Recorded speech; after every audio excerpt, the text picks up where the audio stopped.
سيدنا محمد وعلى آله وأصحابه أجمعين.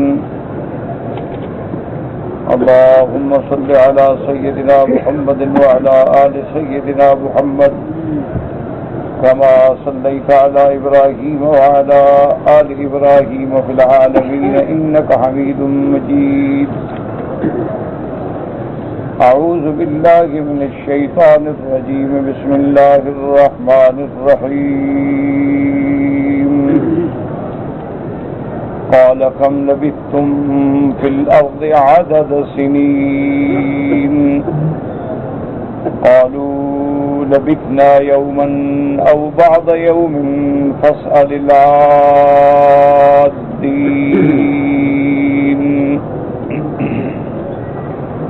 قال إن لبثتم إلا قليلا لو أنكم كنتم تعلمون أفحسبتم أنما خلقناكم عبثا وأنكم إلينا لا ترجعون فتعالى الله الملك الحق لا إله إلا هو رب العرش الكريم. ومن يدع مع الله إلها آخر لا برهان له به فإنما حسابه عند ربه إنه لا يفلح الكافرون. وقل رب اغفر وارحم وأنت خير الراحمين.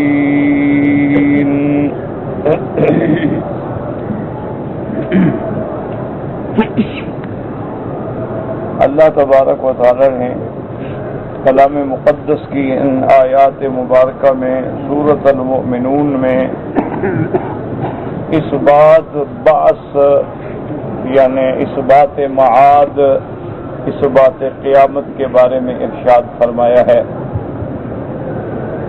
جیسا کہ آپ نے سابقہ آیات میں پڑھا ہے کہ آج جو مشرکین ہیں کفار ہیں اللہ تبارک و تعالی کی ذات کے ساتھ شریک بناتے ہیں. بعض لوگ ہیں جو اللہ تبارک و تعالی کی طرف اولاد کی نسبت کرتے ہیں.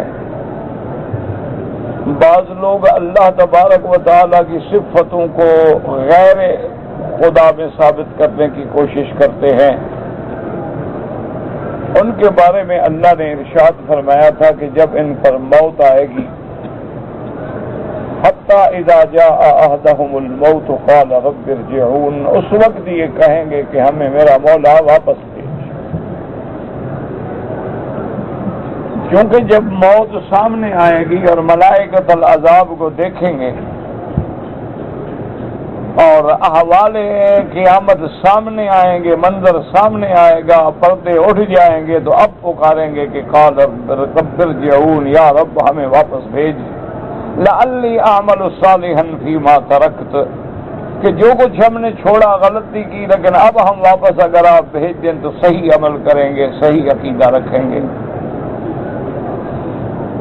تو اللہ تعالیٰ کی طرف سے حکم ہوگا کلا، یہ رد ہوتی ہے کہ نہیں یہ جو چیز نہیں ہو سکتی، ممکن نہیں، اللہ اپنے نظام کو کبھی نہیں توڑتے.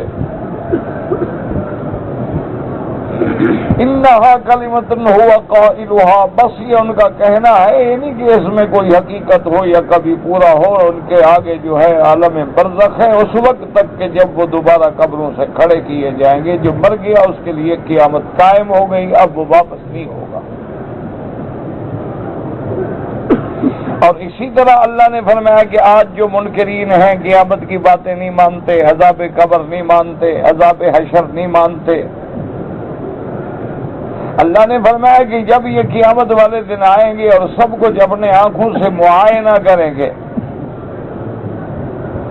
تو اس وقت ان کو کہا جائے گا الم تکن آیاتی تتلا علیکم، کیا تمہاری طرف میری کتابیں نہیں آئیں، میری آیات نہیں آئیں، تمہیں پڑھ کے نہیں سنایا گیا، نہیں بتایا گیا کہ قیامت حق ہے.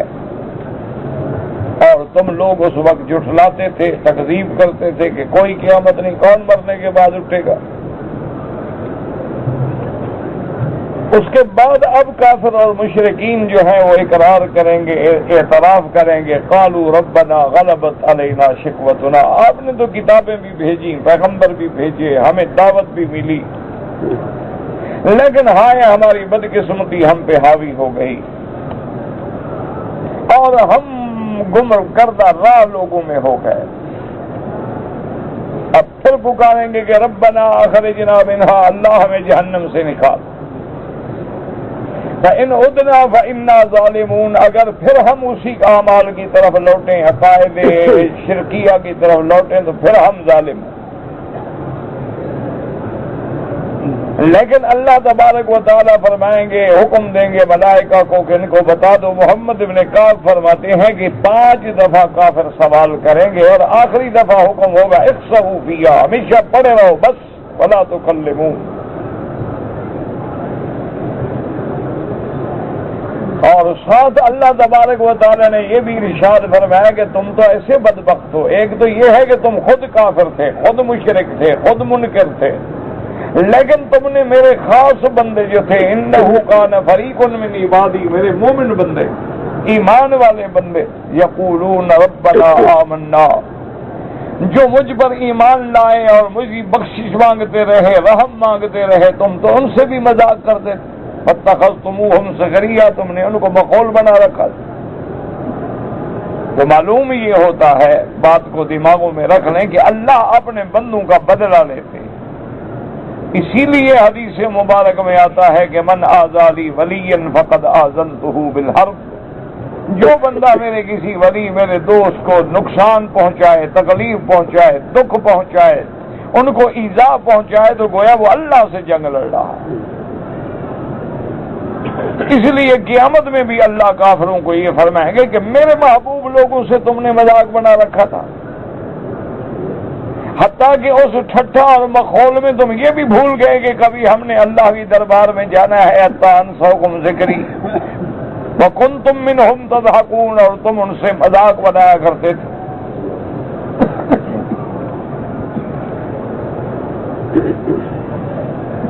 اور اللہ تبارک و تعالیٰ ارشاد فرمائیں گے مشرکین کو کہ آج دیکھ لو، آج قیامت کا دن آ گیا، آج عدل کا دن آ گیا، آج بدلے کا دن آ گیا، انصاف کا دن آ گیا، انی جزیتہم اليوم بما صبروا، آج میں نے ان اپنے بندوں کو، اپنے مومنین کو، اپنے اولیاء اللہ کو، مقربین کو ان کے صبر کا بدلہ دیا ہے اور وہی کامیاب ہے۔ تو ان آیات مبارکہ میں ہمیں جس سبق ملا ہے، اور یہ بات بھی یاد رکھیں کہ یہ سارا مسئلہ قیامت میں ہوگا، یہ سارا مسئلہ قیامت میں ہوگا، جنت، جہنم، سزا، جزا، نامہ اعمال۔ لیکن اللہ قرآن میں ایسے ذکر فرماتے ہیں کہ گویا قیامت ہو گئی اور جنت والے جنت میں داخل ہو گئے، جہنم والے جہنم میں داخل ہو گئے۔ وجہ کیا ہے کہ اللہ خبر دے رہے ہیں اور اللہ کی خبر میں کبھی شک نہیں ہوتا۔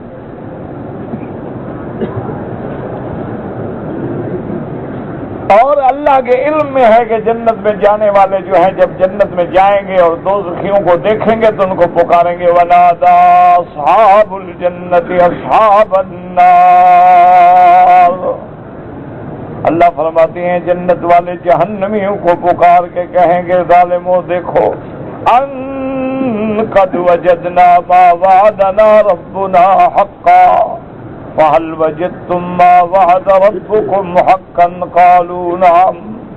اللہ تبارک و تعالیٰ فرماتے ہیں جب جنت والے جنت میں ہوں گے تو دوزخیوں کو پکاریں گے کہ دیکھو آج اللہ نے ہم سے جو وعدہ کیا تھا جنت کا وہ سچا ہو گیا، اور تم سے جو وعدہ کیا تھا عذاب کا تمہارے ساتھ بھی سچا ہوا کہ نہیں ہوا؟ وہ کہیں گے ہاں ہمارے ساتھ بھی سچا ہو گیا۔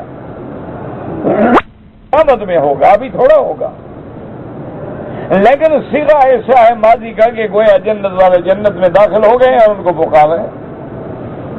ونادى أصحاب النار أصحاب الجنة أن نفيذوا علينا من الماء أو مما رزقكم الله. اسی طرح جہنمی جنت والوں کو پکاریں گے کہ ہمارے لیے کوئی پانی پھینک دو، کچھ پھینک دو، کوئی چیز پھینک دو ہم کھائیں. تو قالوا ان اللہ حرمہما علی الکافرین.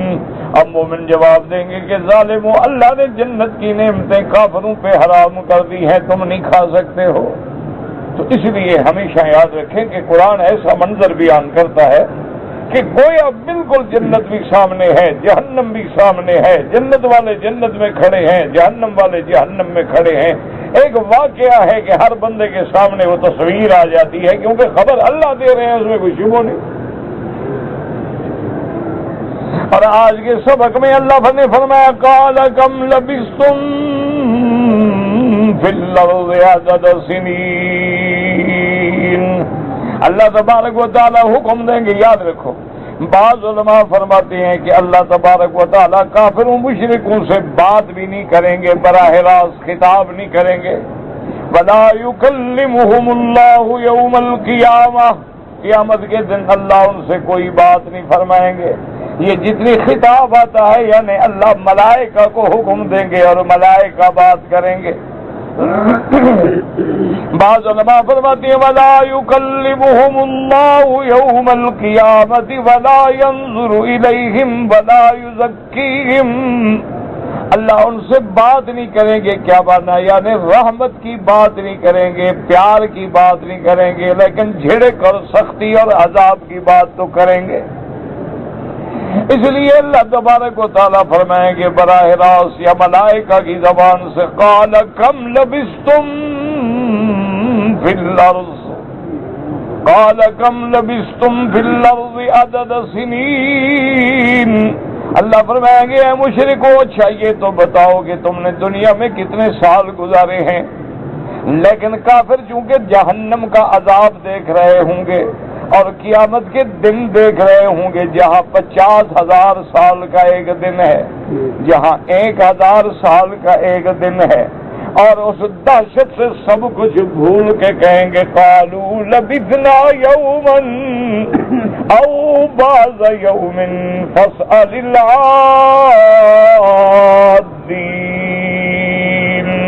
کہیں گے مولا سال کہاں، ہم تو وہاں معلوم ہوتا ہے کہ دن رہے ہیں یا آدھا دن رہے ہیں. آپ ایسا کریں ان سے پوچھیں جو گننے والے ہیں، جو گنتی جانتے ہیں، ملائکہ آدین عد کرنے والے، گنتی کرنے والے، شمار کرنے والے، ان سے پوچھیں مولا ہم تو معلوم ہوتا ہے ایک دن رہے ہیں یا آدھا دن رہے ہیں. بعض علماء نے کہا اس کی وجہ کیا ہے کہ دہشت دیکھ کے دماغ الٹ جائے گا. اور بعض علماء نے فرمایا کہ جب وہ وہاں دیکھیں گے کہ ایک دن 50,000 سال کا ہے تو دنیا کی عمر کتنا ہے؟ 7,000 8,000 سال. تو اس لیے ان کو وہ ایک دن یا آدھا دن نظر آئے گا. اللہ پاک فرمائیں گے قال ان لبثتم الا قلیلا لو انکم کنتم تعلمون. اللہ تبارک و تعالی فرمائیں گے کہ ظالمو، یہ بات تو نہیں کہ تم وہاں ایک دن رہے ہو یا آدھا دن رہے ہو، ہاں تھوڑا رہے ہو، کیونکہ دنیا جتنی بھی بڑی ہو دنیا فانی ہے، دنیا مٹ جانے والی ہے، اور جو چیز ختم ہونے والی ہو پھر اس کا کوئی حیثیت نہیں ہوتی. اسی لیے اللہ تبارک و تعالیٰ نے کئی واقعات میں ارشاد فرمایا ہے لیکن جی کہ دنیا ایک فانی چیز ہے. اور ویسے بھی آدمی کی جب عمر گزر جاتی ہے، 100 سال بھی عمر ہو نا، مرنے کا وقت آئے معلوم یار میں نے کیا گزارا، کچھ بھی نہیں گزارا، پتہ ہی نہیں لگا دنیا گزر گئی. یہ تو ابھی زندگی ہے، صحت ہے تو آدمی گناہوں میں مبتلا ہے اور نافرمانیوں میں لگا ہوا ہے، لیکن جب جھٹک لگتی ہے اور اللہ کے عذاب کا کوڑا پڑتا ہے نا، پھر کہتے ہے یار مجھے تو کوئی زندگی ملی ہی نہیں، ہم نے تو دنیا دیکھی ہی نہیں، یار ہم نے کیا گزارا. اس لیے وہ اللہ فرمائے گا یہ تو ٹھیک ہے کہ باقی تم وہاں تھوڑا ہی رہے ہو، کیونکہ دنیا جتنی لمبی ہو جو چیز ختم ہونے والی ہے وہ تھوڑی ہوتی ہے اور جو باقی رہنے والی ہے وہ زیادہ ہوتی ہے. اور اس کے بعد حکم کا افحسبتم انما خلقناکم عبثا افحسبتم انما خلقناکم عبثا وانکم الینا لا ترجعون۔ اللہ فرمائیں کہ ظالموں، کیا تم نے یہی گمان کیا تھا کہ ہم نے تم کو ایسے پیدا کیا ہے کہ پیدا کر کے چھوڑ دیا جانوروں کی طرح، کھاؤ پیو مر جاؤ؟ نہیں، عقل کرو۔ آخر تم ایک دکان بناتے ہو، تم ایک روبوٹ بناتے ہو، مشینی بندہ بناتے ہو تو کوئی مقصد ہے، تم ایک ٹیلی فون بناتے ہو کوئی مقصد ہے، تم اپنا ایک گھر بناتے ہو تو مقصد ہے، ایک چارپائی بناتے ہو تو مقصد ہے۔ میں نے اتنا بڑا کارخانہ بنا کے اتنی مخلوق پیدا کر کے چھوڑ دی تھی کہ نہ سزا ہوگی، نہ جزا ہوگی، نہ انصاف ہوگا، نہ عدل ہوگا، نہ ماننے والوں کو بدلہ بھی دے گا اور نہ ماننے والوں کو سزا بھی دے گی۔ ویسے ایسے میں نے عالم پیدا کر دیا تھا۔ عجیب گمان ہے، کوئی عقل والا یہ بات سوچ سکتا کہ بھی آخر اللہ نے ہمیں جو دنیا میں پیدا کیا ہے اسی لیے پیدا کیا ہے کہ ہم جانوروں کی طرح چرتے رہیں، کھاتے رہیں اور مرتے رہیں اور بچے گنتے رہیں؟ اللہ کا کوئی نظام ہے؟ اللہ نے اس مخلوق کو کیوں پیدا کیا؟ اس لیے فرمائیں گے افحسبتم انما خلقناکم عبثا، ہم نے تم کو بے فائدہ بنایا، بغیر مقصد کے پیدا کیا، اور وَأَنَّكُمْ إِلَيْنَا لَا ترجعون، اور تم نے یہ گمان کر رکھا تھا کہ ہم پھر نہیں جائیں گے اللہ کی دربار میں۔ ایسے ہم نے پیدا کیا تھا، بس پیدا کیا اور جانوروں کی طرح رسہ نکال کے چھوڑ دیا تھا تمہیں۔ ہم نے تمہیں پیدا کیا اور بتا دیا تھا کہ وَمَا خَلَقْتُ الْجِنَّ وَالْإِنسَ إِلَّا لِيَعْبُدُونَ، اللہ نے فرما دیا تھا کہ میں نے انس و جن کو اپنی عبادت کے لیے پیدا فرمایا ہے۔ اللہ نے یہ بھی فرما دیا میں نے آسمان، زمین، نباتات، معدنیات، تمام نعمتیں تیرے لیے پیدا کی ہیں اور تجھے میں نے اپنے لیے پیدا کیا ہے، لیکن میری ہر چیز تیری خدمت کرتی رہی اور تو میرا انکار کرتا رہا۔ میری زمین پہ تو زندہ رہا، آسمانوں کے نیچے تو زندہ رہا، میرے پانی پہ تو زندہ رہا، میری چیزوں سے تم نے فائدہ اٹھایا، لیکن غیروں کو سجدہ کر کے شرک کرتا رہا، غیروں کی منتیں مانتا رہا، غیروں کے چڑھاوے چڑھاتا رہا، غیروں کے نام پہ جانور چھوڑتا رہا، غیروں کی قربانیاں کرتا رہا۔ اسی لیے میں نے تمہیں پیدا کیا تھا کہ پیدا میں کروں اور سجدہ لوگوں کو کروں۔ اس لیے فرمائیں گے افحسبتم انما خلقناکم عبثا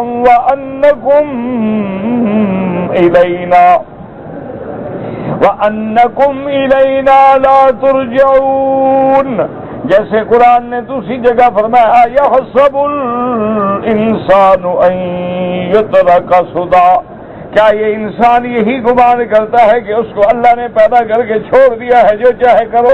نہیں، بلکہ حساب ہوگا۔ فتعالى الله الملك الحق لا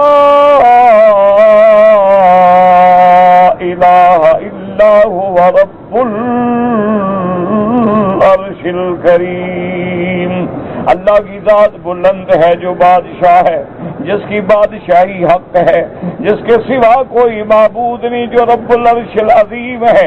ایسی ذات، ایسا بادشاہ، ایسے تمہیں پیدا کیا تھا بغیر کسی مقصد کے۔ یعنی تم کوئی چیز بناتے ہو تو مقصد ہے، اور اللہ نے تمہیں پیدا کر کے چھوڑ دیا میری نافرمانیاں کرو، زنا کرو، ڈاکے مارو، چوریاں کرو، فلمیں دیکھو، شرک کرو، بدعات کرو اور مزے کرو، بس ٹھیک ہے، اسی لیے تم کو بھیجا تھا اس نے۔ اسی لیے اللہ پاک فرمائے کہ اس کی شان کے خلاف ہے، وہ تو ایسا بادشاہ۔ فتعالى الله الملك الحق لا الہ، فتعالى من تقدس، اللہ کی ذات پاک ہے کہ بے فائدہ کوئی مخلوق پیدا کر دے۔ اللہ تبارک و تعالی بادشاہ ہے، اللہ تبارک و تعالی ہر صفت نقصان سے منزہ ہے۔ لا الہ الا ہوا، کوئی معبود برحق نہیں مگر اللہ۔ رب العرش الکریم، رب العرش الکریم، عرش کا کیوں ذکر کیا گیا؟ علماء نے فرمایا کہ 7 آسمانوں پہ پھر اللہ کی کرسی ہے، وسع کرسیہ السماوات والارض، اور کرسی کے اوپر پھر اللہ کا عرش ہے۔ تو گویا اللہ کا عرش سب کی چھت ہے، سب کو ڈھانپنے والا ہے، ساری مخلوق کو چھپانے والا ہے، اور بڑی شان والا، بڑے منظر والا ہے۔ اس لیے فرماتے ہیں فتعالى اللہ الملک الحق لا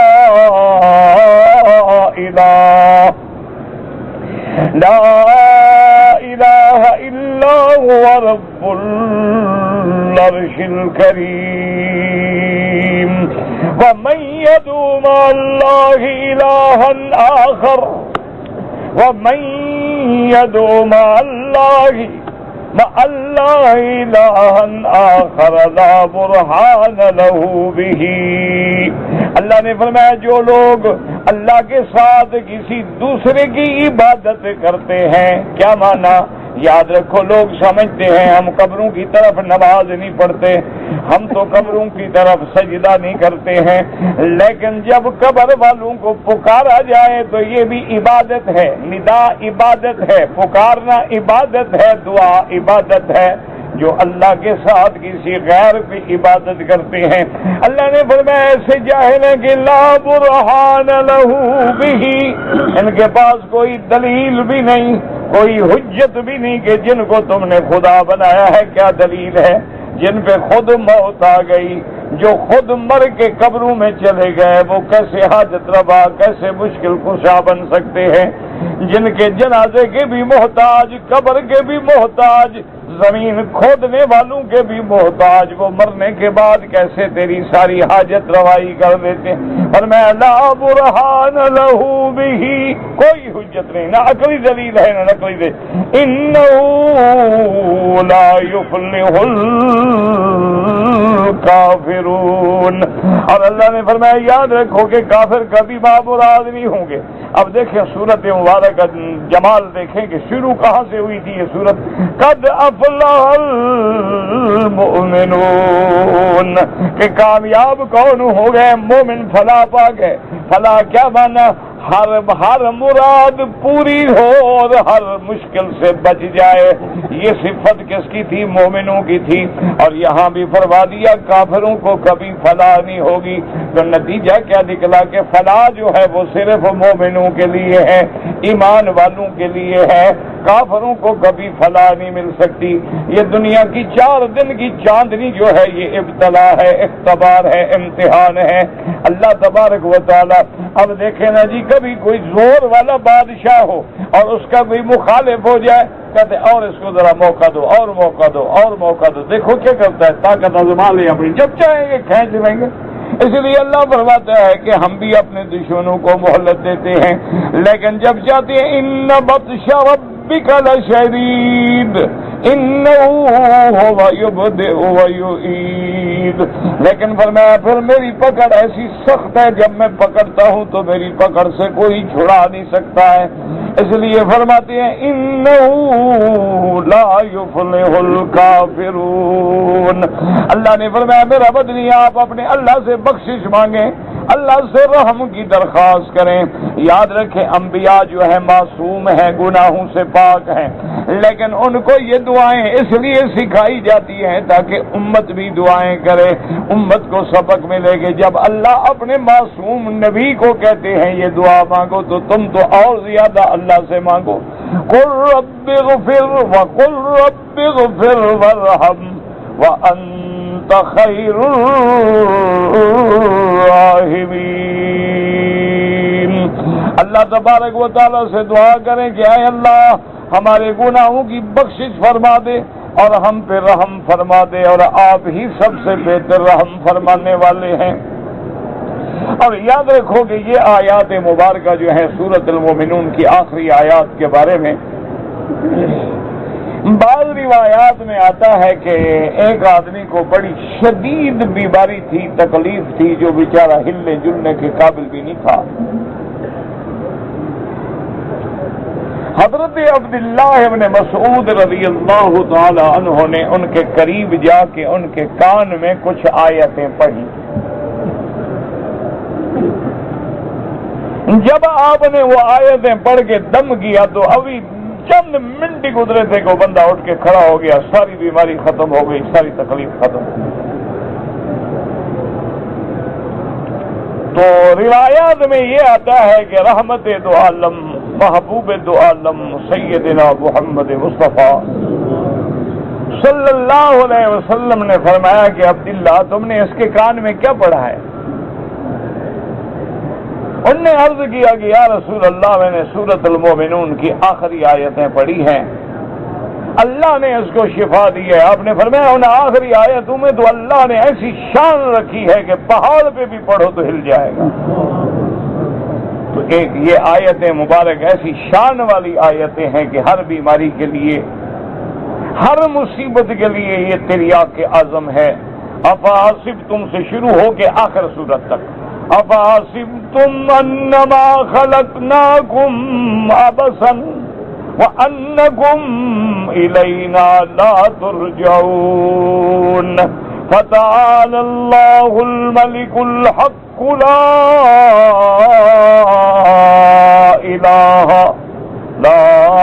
إله إلا هو رب العرش الكريم ومن يدعو مع الله إلها آخر لا برهان له به فإنما حسابه عند ربه إنه لا يفلح الكافرون وقل رب اغفر وارحم وأنت خير الراحمين۔ ہر مسلمان کے لیے یہ ایک عظیم نعمت ہے، اور مسلمانوں یاد رکھو اصل دعائیں وہی ہیں جو اللہ کے قرآن میں ہیں، اور اصل دعائیں وہی ہیں جو زبان محمد مصطفیٰ سے نکلی ہیں، کہ ان کے اندر نہ تو کوئی ترک جمالی ہے، نہ کوئی ترک جلالی ہے، نہ ان پہ اندر کسی رجعت کا خوف ہے، نہ ان کے وظیفے پڑھنے والوں پہ کسی اور بگڑ جانے کے اندیشے ہیں۔ اگر پڑھنے ہیں تو پھر قرآن پڑھو، اگر پڑھنا ہے تو فرمان محمد مصطفیٰ پڑھو، اور اس یقین کامل سے پڑھا کرو کہ یہ اللہ کا قرآن ہے اور اس میں جو حکم ہے وہ حق ہے، ذرا بھی دل میں تردد نہ ہو، اضطراب نہ ہو اور شک نہ ہو۔ اور باقی بات یہ ہے کہ ہم پڑھتے ہیں اثر کیوں نہیں ہوتا؟ تو حضرت عبداللہ ابن عمر رضی اللہ تعالی عنہما فرماتے ہیں آپ کی خدمت میں ایک بندہ آیا، انہوں نے کہا کہ عبداللہ ابن عمر، حضرت عمر کے بیٹے ہمیں ایک بات سمجھ نہیں آتی۔ انہوں نے فرمایا کیا بات؟ انہوں نے کہا حضور کے زمانے میں صحابہ جب تکلیف ہوئی فاتحہ پڑھی دم کیا، بندہ ٹھیک ہو گیا۔ اب ہم تو فاتحہ بھی پڑھتے ہیں، یاسین بھی پڑھتے ہیں، ساری صورتیں پڑھتے ہیں، لیکن شفا نہیں ہوتی۔ تو حضرت عبداللہ ابن عمر نے فرمایا کہ میرے دوست، اللہ کا قرآن تو برحق ہے، لیکن صحابہ والی زبان کہاں سے لے آؤں؟ کہ وہ پاک زبانیں تھیں، عقل حلال تھا، صدق مقال تھا، ان کے اندر حرام کا کوئی قطرہ بھی داخل نہیں ہوا تھا، اس لیے پھر زبان سے جو بات نکلتی تھی وہ گولی کی طرح اثر کرتی تھی۔ ہمارے حالات یہ ہیں کہ ہماری زبان، لیکن پھر بھی یہ یقین رکھا کرو کہ ان چیزوں کے پڑھنے والا پتہ نہیں کن کن بلاؤں سے بچا ہوا ہے جن کو ہم نہیں جانتے ہیں، نہ پڑھتا تو خدا جانے کیا ہو جاتا، کیونکہ اللہ نے اپنے پیغمبر کے بارے میں فرمایا فَلَوْلَا أَنَّهُ كَانَ مِنَ الْمُصَبِّحِينَ لَلَبِثَ فِي بَطْنِهِ إِلَى يَوْمِ يُبْعَثُونَ۔ اللہ نے فرمایا میرا یونس اگر میری پاکی بیان نہ کرتا، میری تسبیح نہ کرتا تو ہم مچھلی کے پیٹ میں قیامت تک رکھتے، لیکن ہم نے اسی تسبیح کی وجہ سے اس کو نکالا ہے کہ جب اس نے اسم اعظم کے ساتھ اللہ کو پکارا تو اللہ نے نجات دے دی، کہ جب انہوں نے پکارا اللہ الہ الا انت سبحانک انی کنت من الظالمین، اللہ فرماتے فاستجبنا له ونجیناہ من الغم، ہم نے حضرت یونس کی دعا سن لی اور ہم نے ان کو اس مصیبت سے، قید سے چھڑا دیا۔ اللہ پاک وہ تیرا پاک پیغمبر ہے، ہم تو گناہگار ہیں۔ فرمایا نہ وَكَذَلِكَ نُنْجِي الْمُؤْمِنِينَ، ایمان والے جب بھی مجھے پکارتے ہیں میں ان کو بھی نجات دینے کے لیے تیار ہوں۔ تو دعا کریں اللہ عالم اسلام کو اس وقت مصیبتوں سے نجات دے۔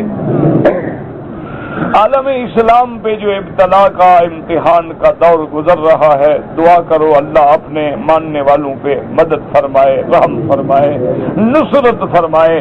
آج کفر اسلام کو مٹانے کے لیے متحد ہو چکا ہے، مشرق اور مغرب ایک ہو چکے ہیں، شمال اور جنوب کی ہوائیں مل چکی ہیں، ہر جگہ ایک ہی فکر ہے، ہر جگہ ایک ہی تفکر ہے، ہر جگہ ایک ہی سوچ ہے کہ کس طرح اسلام کو اور اسلام کے نام لیواؤں کو مٹا دیا جائے۔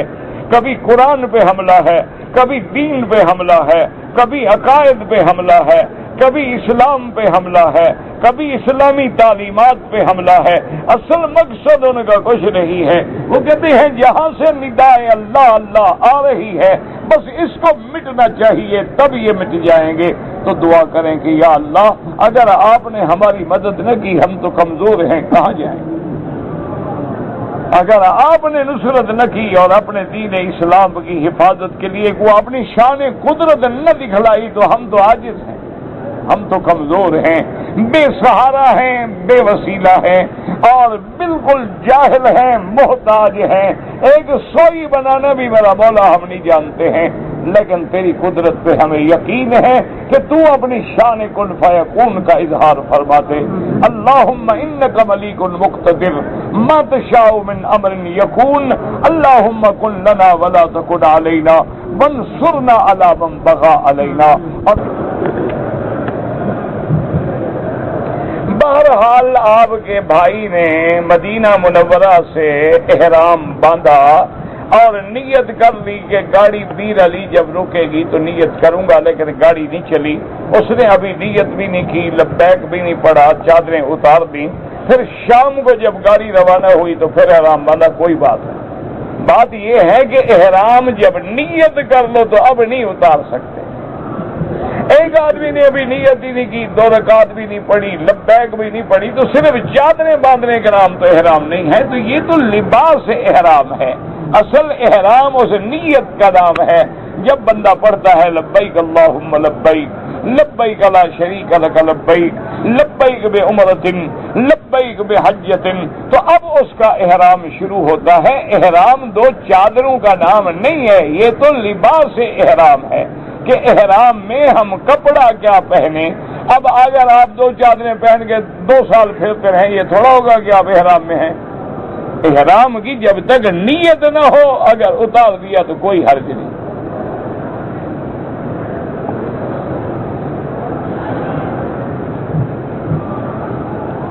کہتے جی کہ زکوٰۃ کے پیسے جو ہیں ہم اپنی تنخواہ سے ہر مہینے حساب کر کے زکوٰۃ نکالتے جائیں، بالکل غلط ہے۔ ہر مہینے تو زکوٰۃ ہوتی ہی نہیں۔ زکوٰۃ کا معنی یہ ہوتا ہے کہ مثلا رمضان شریف سے اگلے رمضان تک 1 سال ہو گیا، اب میری تنخواہ ہے مثلا 10,000 ریال، تو سال میں کتنی ہوگی؟ 1,20,000 ریال۔ اب یہ دیکھنا ہوگا کہ میرا خرچہ، بیوی، بچے، دوا، مکان، کرایہ سب نکالنے کے بعد سال کے بعد میرے پاس بچا ہے 20,000، تو میں صرف 20,000 کی زکوٰۃ دوں گا۔ یہ تھوڑا ہے کہ میں ہر مہینے 10,000 زکوٰۃ نکالتا جاؤں، بچا ہی میرے پاس کل 20,000 ہے، میں نے تو زکوٰۃ 20,000 کی دینی ہے، میں نے 1,20,000 کی زکوٰۃ تو نہیں دینی۔ اگر آپ ہر مہینے تنخواہ سے نکالتے جائیں تو آپ کو تو 1,20,000 کی دینی پڑی۔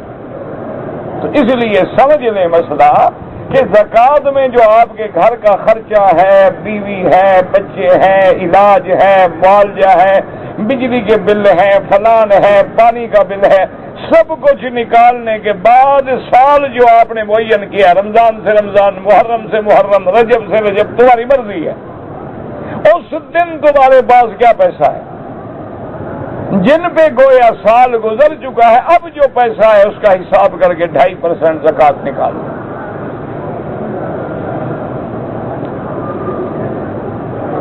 کہتے ہیں جی کہ اگر کسی کی ماں نعوذ باللہ اللہ معاف کرے بد کرداری پہ تل جائے اور وہ اپنی اولاد کو بھی بد کرداری پہ مجبور کرے تو ایسی ماں کو قتل کر دینا جائز ہے؟ بالکل نہیں۔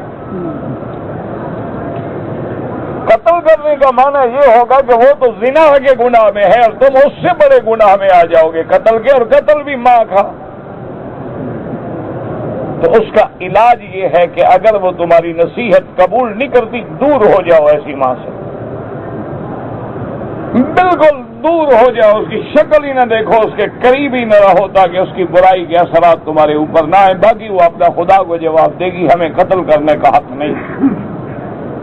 ہاں اگر اسلام کی حکومت ہے تو متعلقہ محکمے کو اجازت دے سکتے ہو، لیکن اگر ثبوت پیش نہیں کرو گے تو محکمہ تمہاری گردن پہ 80 کوڑے رکھے گا۔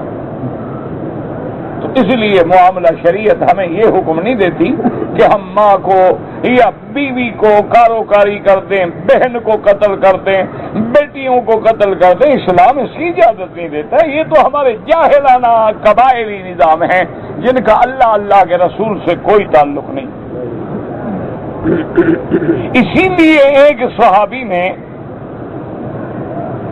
حضور صلی اللہ علیہ وسلم نے جب یہ واقعہ بیان فرمایا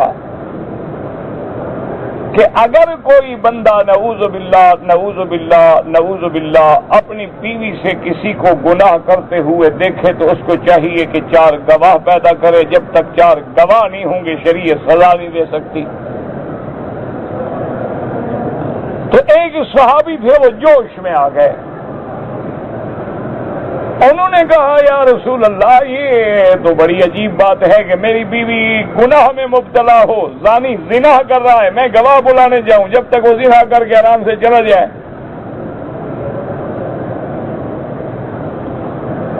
میں تو برداشت نہیں کر سکتا، میں تو دیکھوں گا تو اسی وقت قتل کر دوں گا دونوں کو۔ حضور جلال میں آ گئے، آپ نے فرمایا اچھا تم مجھ سے بھی زیادہ بغیرت ہو؟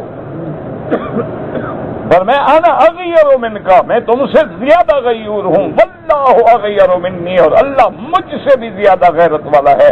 جب اللہ نے یہ قانون بنایا ہے تو اس میں حکمت ہے، خدا کے قانون کو مت چھیڑو، کیونکہ اللہ نے جہاں سزا ایسی رکھی ہے کہ رجم کر کے پتھر مار مار کے مار دیا جائے، تو وہاں اللہ نے ثبوت بھی مشکل رکھا ہے۔ ایسا نہ ہو کہ روزانہ لوگ 4 آدمی جھوٹے کھڑے کر کے اپنی بیویوں کو پتھر مرواتے رہیں۔ اسلام کا قاعدہ ہے، اصول ہے کہ اگر سزا سخت ہے تو ثابت کرنا اور زیادہ سخت ہے۔ اتفاق سے کبھی کوئی قانوناً چیز بن گئی، ثابت ہو گیا تو ایسی سزا ہے کہ پھر کوئی جرت ہی نہیں کر سکتا گناہ کرنے کی۔ ورنہ اسلام یہ نہیں چاہتا کہ تم آج کل تو گواہ ملتے ہیں، عدالت کے باہر کھڑے ہوتے ہیں، 1000-2000 روپیہ دو، ہر گواہی دینے کے لیے تیار ہیں۔ ماشاءاللہ داڑیاں بھی ہوتی ہیں، پگڑیاں بھی ہوتی ہیں، قرآن بھی سر میں رکھ کے گواہی دے دیں گے۔ کہو جیسی وہ کہتے ہیں جی کیا ہے، جھوٹی قسم کھائی ہے، 10 مسکینوں کو کھانا کھلا دیں گے، اگر 2 لاکھ دے کے شہادت دی ہے 500 کا کھانا کھلا دوں گا بس۔ او بدبختی، یہ معنی نہیں ہوتا کھانے کھلانے کا، وہ تو یہ ہے کہ ہم نے غلطی کی، قسم کھائی، توڑ بیٹھے تو کفارہ۔ یہ تھوڑا ہے کہ پہلے نیت کر کے ارادہ کرنے، اللہ ایسا عذاب دے گا کہ جس کا تصور ہی نہیں کر سکتا بندہ۔ تو اس لیے اب صحابی کہتے ہیں کہ حضور نے جب مجھے فرمایا، حضور بھی جوش میں آ گئے، فرماتے میں گھر آیا تو میرے گھر میں یہ واقعہ مجھے پیش آ گیا، اللہ نے مجھے امتحان میں مبتلا کر دیا۔ تو اس لیے ہمیشہ ایسی جرت نہ کیا کرو۔ یہ قبائلی نظام ہیں، یہ جاہلیت کے نظام ہیں، کبھی لوگوں کو آگ میں چلاتے ہیں، کبھی لوگوں کو پانی میں ڈبوتے ہیں، کبھی لوگوں کو کاروکاری کا الزام لگا کے قتل کر دیتے ہیں۔ اگر کوئی ایسی بات ہے، اسلام نے ہمارے لیے طلاق رکھی ہے، طلاق دے دیں، دفع کر دیں، دور کر دیں، آئندہ تاکہ نہ تم اس کا چہرہ دیکھو نہ وہ تمہارا چہرہ دیکھے، دونوں ایک دوسرے سے بعید ہو جاؤ۔ قتل کرنے کی ہمیں کوئی اجازت نہیں۔ اچھا ویسے دیکھو عجیب لوگ ہیں، غیرت یہ ہے کہ جس بندے نے گناہ کیا ہے اس کو بھی، اور بیوی یا بیٹی یا بہن دونوں کو قتل کر دیں گے۔ اچھا لیکن اگر بچ جائے تو سردار کو دے دیں گے کاری، یعنی وہاں غیرت کا یہ حال ہے، اور یہاں پہ غیرتی کا یہ حال ہے کہ سرداروں کے گھر میں 20-20, 30-30, 40-40 نوجوان لڑکیاں کاری ہو گئے، وہاں نوکری کرتی ہیں، خدمت کرتی ہیں، ان کے نوکروں سے گناہ کرتی ہیں، اور سردار جب چاہے بیچ دے۔ وہاں تمہاری غیرت کہاں مر جاتی ہے؟ یہ سب جھوٹے۔ اصل قانون وہ ہے جو اللہ کا ہے اور اللہ کے رسول کا ہے اور اسلام کا ہے۔ نہیں بنتی گناہگار ہے سمجھاؤ، نہیں مانتی الگ ہو جاؤ۔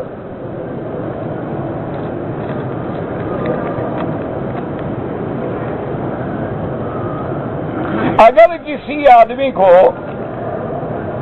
پیشاب میں بعد قطرے آنے کی شکایت ہے اور وہ بند نہیں ہوتے، تو اس کا میرا بھائی طریقہ یہ ہے کہ اب مغرب کے لیے جو تم وضو کرو گے وہی وضو عشاء تک کافی ہے، طواف کرو، نفل پڑھو، سنت پڑھو، وہی وضو رہے گا۔ جب عشاء کا وقت داخل ہوگا تو عشاء کی نماز کے لیے تم دوبارہ وضو کرو۔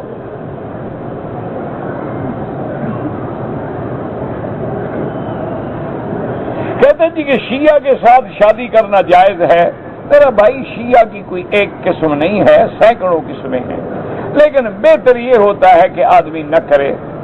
اس کی وجہ ہم نے یہ دیکھا ہے، خدا کی قدرت ہے کہ مائیں اپنے بچوں پہ اثر انداز ہوتی ہے، باپ تو رہتے باہر ہیں، نتیجہ یہ نکلتا ہے کہ کل کو اولاد بھی گمراہ ہو جاتی ہے، اور اولاد وہی راستہ اختیار کرتی ہے جو ماں کا راستہ ہوتا ہے، کیونکہ والدین تو گھر میں ہوتے نہیں۔ کہتے جی کہ بعض لوگ جو ہیں ذکر کرتے ہیں، کمرہ بند کر کے بیٹھ جاتے ہیں۔ بہرحال اگر اس کو وہ کاروبار نہیں بناتے، اللہ کے ذکر میں تنہائی چاہتے ہیں اور تفکر چاہتے ہیں، تدبر چاہتے ہیں، تو پھر تو کوئی حرج نہیں۔ اگر ریا ہے، دکھلاوا ہے اور ایک ڈرامہ بازی ہے تو پھر حرام ہے۔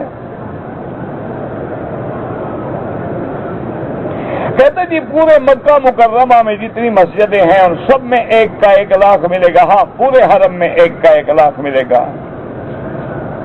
کہتے جی کہ اگر ایک آدمی کو شبہ ہو گیا نماز میں کہ میں نے ایک سجدہ کیا ہے، دوسرا سجدہ نہیں کیا، تو سجدہ صاف کر لے۔ اگر سجدہ صاف نہیں کرے گا تو نماز دوبارہ پڑھنی ہوگی۔ زمزم میں کفن دھونے کا کوئی نہ حکم ہے، نہ حدیث ہے، نہ صحابہ نے دھویا ہے۔ کہتے جی کہ خانہ کعبہ کے یمنی کونے میں لوہے کے کیل لگے ہوئے ہیں، جن نے لگائے ہیں ان سے پوچھو مولوی وکیل نے لگائے ہیں کہ اس کا میں جواب دوں؟ ہاں، جنہوں نے لگائے پکڑو ان کو۔ ہاں، پھر وہ کف آدمی، یہ کوئی مسئلہ ہے، پتھر جوڑنا ہوگا، کیل لگا دی، عجیب بات۔ کہتے ہیں جی حضرت علی کی پیدائش کعبے میں ہوئی تھی، چلو ہوئی تھی ٹھیک ہے، تو کیا ہو گیا؟ نہ کعبے میں پیدائش ہو جانے سے کیا ہو جائے گا؟ حضور کی پیدائش ہوئی باہر، حضرت علی کی ہوئی اندر، تو حضرت علی افضل ہو گئے حضور سے بھی؟ کیا خیال ہے آپ؟ نہیں، حضور پاک تو پیدا ہوئے ہیں باہر، حضرت علی ہو گئے اندر، تو حضرت علی یعنی نبی سے بھی افضل ہو گئے ماشاءاللہ، اس لیے کہ کعبے کے اندر پیدا ہوئے تھے۔ نہ تمہارے علاقے میں جب عورتیں بچہ پیدا کرنے کا درد ذیل شروع ہوتا ہے تو مسجد بھیجتے ہو یا ہسپتال بھیجتے ہو؟ کیا خیال؟ حضرت علی کی ماں اتنی کم عقل تھی کہ جب درد شروع ہوا کعبے کے اندر داخل ہو گئی؟ کوئی عقل بھی کیا کرو نا۔ کعبے سے مراد ہے حرم، کہ حضرت علی کا گھر کہاں تھا؟ حرم میں، تو آپ حرم میں پیدا ہوئے۔ جیسے اللہ فرماتے ہیں حج کی بکری کعبے میں ذبح کرو، ہدین بالغ الکعبۃ، کہ ہدی کی بکری جو ہے کعبے میں پہنچاؤ۔ تم مینا میں ذبح کرتے ہو کہ کعبے میں کرتے ہو؟ لیکن کعبہ کہا گیا کیونکہ سارا حرم جو ہے وہ کعبہ بھی ہے، مسجد الحرام بھی ہے، وہ حرم بھی ہے، تو گویا حضرت علی حرم میں پیدا ہوئے۔ حدود حرم کہاں تک ہے؟ کل آ جانا، کٹھے چلیں گے انشاءاللہ۔ اب پتہ ہو جائے اس کو مسئلہ، میں اس کو لے کے جاؤں دکھاؤں اس کو۔ انا للہ و انا الیہ راجعون، بس اللہ ہدایت دے اور کیا کر سکتے بابا۔ ہر طرف سے حدود حرم کے بورڈ لگے ہوئے ہیں، ایک گاڑی لے لو اور سارے چکر لگاتے رہو، نظر آ جائیں گے۔ تو ایک مسجد تنعیم حد ہے، جعرانہ حد ہے، شمیسی حد ہے، ادھر طریق لیس پہ حد ہے، گاڑی لے لو، وہاں باقاعدہ لکھا ہوا ہے حدود حرم میں۔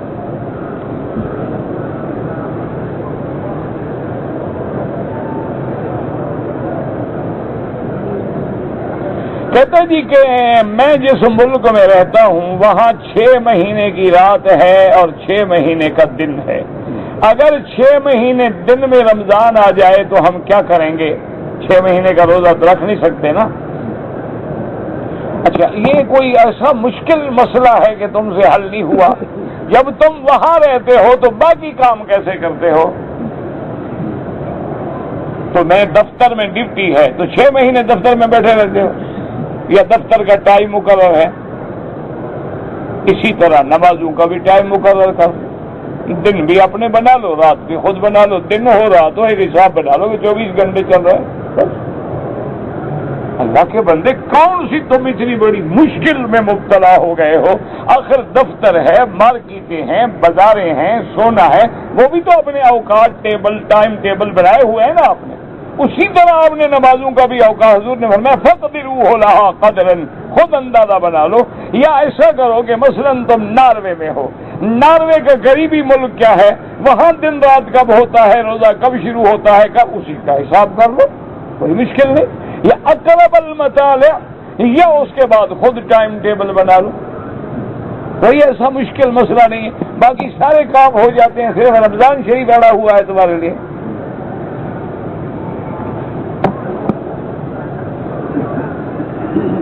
کہتے جی کہ رات کو 12 بجے بھی سورج تک کھڑا رہے، ہمیں کیا ہے، ہم سورج کے پجاری ہیں۔ اسی لیے تو مشکل ہے نا، لوگ کہتے ہیں جی انسان اتنا ترقی کر گیا ہے کہ ہمیں آج ہوائی جہازوں پہ، ہیلی کاپٹروں پہ بیٹھ کے چاند دیکھ سکتے ہیں، ہم حساب کر کے دیکھ سکتے ہیں کہ نیو مون جو ہے پیدا ہوا۔ وہ اللہ کے بندے، ہم ڈھونڈیں تو تب جب ہم چاند کے پجاری ہوں۔ ہم نہ سورج کے پجاری ہیں نہ چاند کے پجاری ہیں۔ ہمارے لیے حکم ہے کہ دیکھ لو، نظر آ گیا ٹھیک ہے، نہیں نظر آئے دفع کرو، پھر پورا کر لو 30 دن، بس ختم کرو۔ ہم کوئی چاند کے پجاری ہیں کہ اس کو ڈھونڈنے جائیں ہوائی جہاز پہ، کدھر ہو جناب، پیدا ہو گئے ہو، ابھی چھوٹے ہو، کب نظر آؤ گے؟ نہ آئے نظر۔ حضور نے فرمایا کہ سوموا لرؤیتکم وافطروا لرؤیتکم، دیکھ کے روزہ رکھو اور دیکھ کے افطار کرو۔ فإن غم علیکم، اگر چھپ جائے، بادل آ گیا، نظر نہیں آیا، فرمایا 30 دن پورے کر لو، خلاص، السلام علیکم۔ کمیٹیاں بناتے ہیں، ہلال کمیٹیاں بناؤ، اس میں مولوی بٹھاؤ، ایک دیوبندی ہو، ایک شیعہ ہو، ایک بریلوی ہو، تاکہ لڑتے رہے، سر پھٹوبل کرتے رہے اور لوگوں کو اعتراض کرنے کا موقع ملے۔ دیکھو جی مولوی اکٹھے نہیں ہوتے، جناب دیکھو مولوی اکٹھے نہیں ہوتا۔ اچھا، نماز پر تو سارے مولوی اکٹھے ہیں نا، دیوبندی بریلوی، کوئی کہتا ہے نماز نہ پڑھو؟ ایمان سے کہو، کوئی پارٹی کہتی ہے کہ نماز نہ پڑھا کرو؟ ہاں جی بھائی، کعبے میں بات تو کرو نا۔ کوئی بریلوی، دیوبندی، شیعہ، سنی، تبلیغی کوئی کہتا ہے کہ نماز نہ پڑھو؟ سب کہتے ہیں پڑھو، مانتے ہو تم؟ جب مولوی اکٹھے ہیں تو یہ بات تو مان لو۔ اچھا، کون سی جماعت کہتی ہے بریلوی، دیوبندی، کالی پگڑی، سبز پگڑی، سفید پگڑی، کون کہتے ہیں داڑھی منڈاؤ؟ کس کے کہنے سے منڈا رہے ہو؟ یہ کیوں کہتے ہو کہ مولوی مولوی اختلاف؟ تم اختلاف کرتے ہو، ریچھ اور کتے بھی تم لڑاتے ہو، بٹیری بھی تم لڑاتے ہو، مرغے بھی تم لڑاتے ہو، اور مولویوں کو بھی تم لڑاتے ہو۔ اس کو جا کے کہتے ہو یہ کہتا ہے، اس کو جا کے کہتے ہو یہ کہتا ہے۔ کوئی مولوی شولوی نہیں لڑاتا۔ اگر کوئی آدمی بغیر کسی حق کے کسی کو قتل کرے، اللہ نے بڑی سخت سزا رکھی ہے، وَجَزَاؤُهُ جَهَنَّمَ خَالِدًا فِيهَا، فرمایا ہمیشہ جہنم میں رہے، وَغَضِبَ اللَّهُ عَلَيْهِ، اللہ کا غضب ہو، اللہ کی لعنت ہو اس کے لیے۔ کسی کا پیسہ لیا، ادا نہیں کیا، وہ بندہ مر گیا، اس کے وارثوں کو ادا کرو۔ اگر اس کے وارث کوئی نہ ہو تو خیرات کرو۔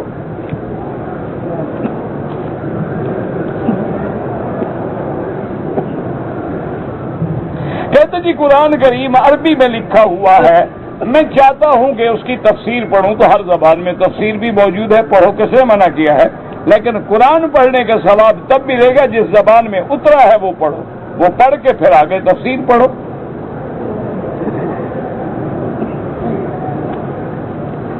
جو لوگ داڑھی نہیں رکھتے ہیں، گناہ ہے، وہ فاسق ہو جاتے ہیں، گناہ کبیرہ کا ارتکاب کرتے ہیں۔ داڑھی بار بار منڈانے سے کبیرہ گناہ ہو جاتا ہے، اور کبیرہ گناہ پہ اصرار کرنے والا فاسق بھی ہے، فاجر بھی ہے۔ فاسق مانا حدود توڑنے والا، فاجر مانا اپنے گناہ کو کھلا کر کے ساری دنیا کو دکھانے والا۔ اور اگر داڑھی منڈانے کو اچھا سمجھتا ہے اور داڑھی رکھنے کو برا سمجھتا ہے وہ کافر ہے، اس کا نکاح بھی ختم ہو جاتا ہے۔ باقی تمہاری مرضی ہے، تم جانو اور اولادیں جانے اور بیوی جانے اور گھر جانے۔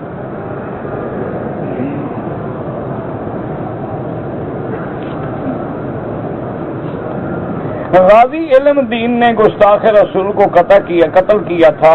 بہرحال وہ گستاخ رسول کا قتل کرنا جائز ہے، لیکن وہ بھی شریعت نے حکم دیا حکومت کرے گی، ہر بندہ نہیں۔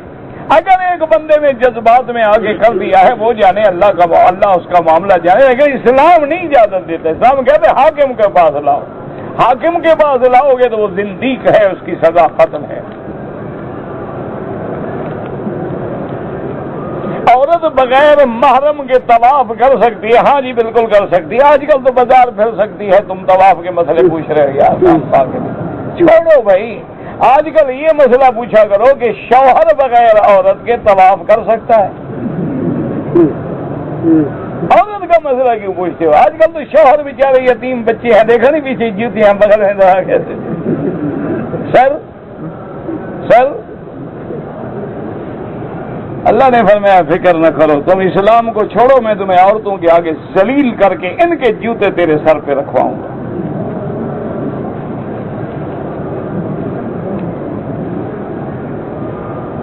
ٹیلی ویژن پر نماز اور دینی پروگرام دیکھیں، ہاں کوئی بات نہیں، لیکن اسی سے تو آپ آگے چلیں گے نا۔ مسجد میں آ کے دیکھ لو، ضروری ٹیلی ویژن پہ دیکھ رہے ہیں؟ کعبہ شریف میں آ کے دیکھ لو۔ یہ ٹیلی ویژن میں پہلے تو تم نماز کھولو گے نا، پھر اذان کھولو گے، پھر اور بھی کچھ تھوڑا بہت جھٹکا تو لگ ہی جائے گا نا، پھر آہستہ آہستہ انشاءاللہ عادت بھی ہو جائے گی۔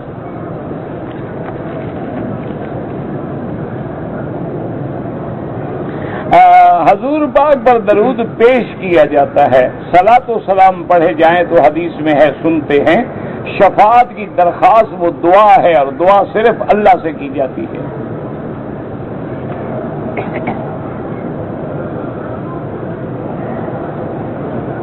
ہم بینک سے کاروبار کے لیے لون لیں، منافع کما کر واپس کر دیں، یہ لون جو لیں گے آپ، سودی لون لینا حرام، کام کرنا حرام، استعمال کرنا حرام۔ کچھ لوگ کہتے ہیں کہ 786 کا مطلب ہے بسم اللہ الرحمن الرحیم، تم ایسا کرو ان کا نام پوچھ کے ان کے نام پر بھی عدد لکھو، 420 425 302، ان کو نام سے نہ پکارو، تیسرے دن سمجھ آ جائے گی کہ مسئلہ کیا ہے۔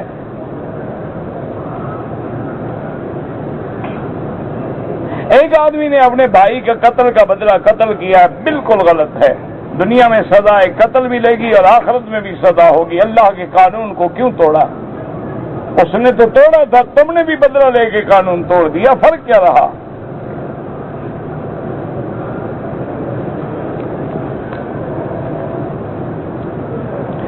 میرے اوپر قرض ہے تو اگر میں زکوٰۃ لے لوں اور قرضہ اتاروں بالکل جائز ہے، مقروض آدمی جو ہے وہ زکوٰۃ لے سکتا ہے۔ میری بیوی کے پاس زیور ہے، کیا اس پر میرا حق ہے؟ زیور بیوی کا ہے، تمہارا کیوں حق ہے؟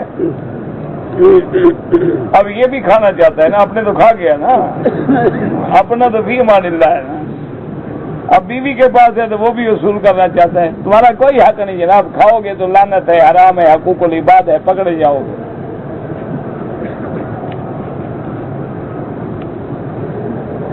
کہتے جی حجر اسود پہ بوسہ دینے کے لیے خواتین میں ٹکراؤ ہوتا ہے، دعا کرو اللہ ہدایت دے۔ سوچ رہی ہے گورنمنٹ، کوشش کر رہے ہیں اوقات کی، تو اللہ کرے کوئی حل نکل آئے۔ اگر نماز میں آگے سے جگہ خالی ہے تو آدمی جا سکتا ہے اگلی صف میں۔ سنت ادا کرتے ہوئے اگر موقع ہے، کوئی کھڑا ہونا چاہتا ہے، بالکل جگہ دو۔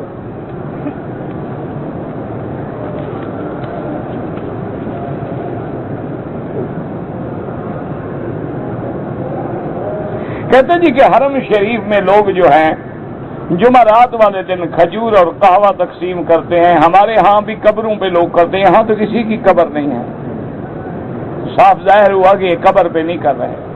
دوسری بات یہ ہے کہ تم ہم جاہل ہو تو وہ کیا کریں، جمعرات اور سوموار کا روزہ رکھنا سنت ہے، اس لیے وہ افطار میں لے آتے ہیں۔ کبھی ظہر میں دیکھا ہے تقسیم کر رہے ہو، وہ تو افطار کرا رہے ہیں۔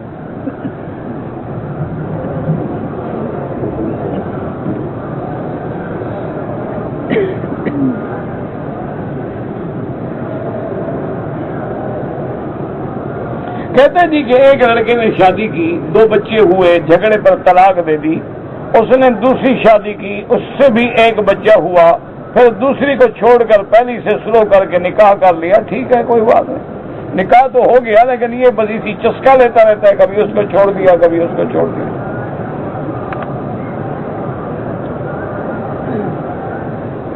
اگر ہم مکہ میں رہتے ہوئے عمرہ کرنا چاہیں تو لازماً آپ کو حد حرم کے باہر جانا ہوگا، چاہے آپ تنعیم جائیں، جیرانہ جائیں، عرفات جائیں، جدہ جائیں۔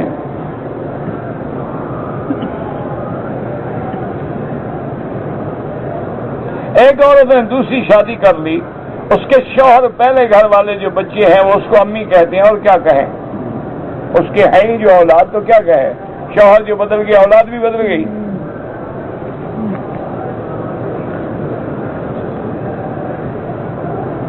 میں نے احرام باندھا، طواف کیا، صفا مروہ کیا، سر کے بال نہیں کٹوائے تھے، احرام کھول دیا، لیکن اس کے بعد کٹوائے یا نہیں کٹوائے؟ اگر بالکل نہیں کٹوائے، بال بھی کٹواؤ، ایک بکری دم بھی ادا کرو۔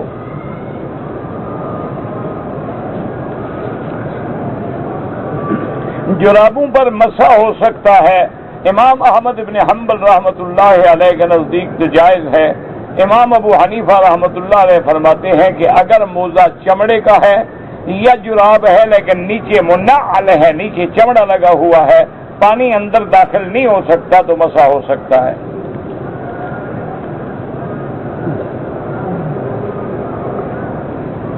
میں نے صفا مروہ دوڑا، لیکن جب مروہ میں پہنچا تو کسی کام کے لیے 10 منٹ کے لیے باہر چلا گیا، پھر آ گیا، کوئی حرج نہیں۔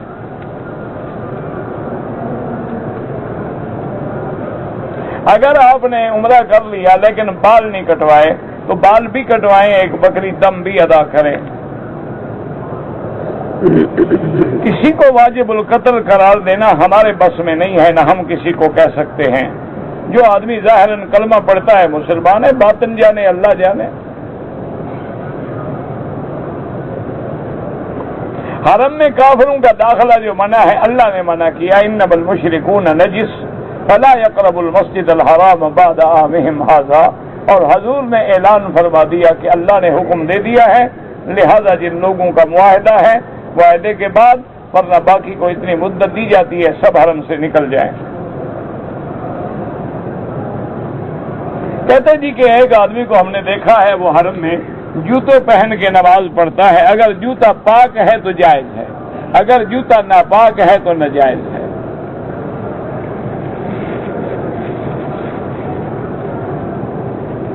اگر ایک عورت نے مدینہ منورہ سے حیض کا عمرہ نہیں کیا تو وہ عمرے کا نیت کر سکتی تھی، نہیں کیا ہے تو زیادتی کی کہ میقات سے بغیر عمرے کے آ گئی مکے میں، اب جب پاک ہو جائے عمرہ کرے، یا تو مدینہ جا کے عمرہ کر لے، پھر کوئی دم نہیں۔ اگر مسجد عائشہ سے عمرہ کرے تو ایک بکری بطور دم دینی ہوگی، واللہ اعلم۔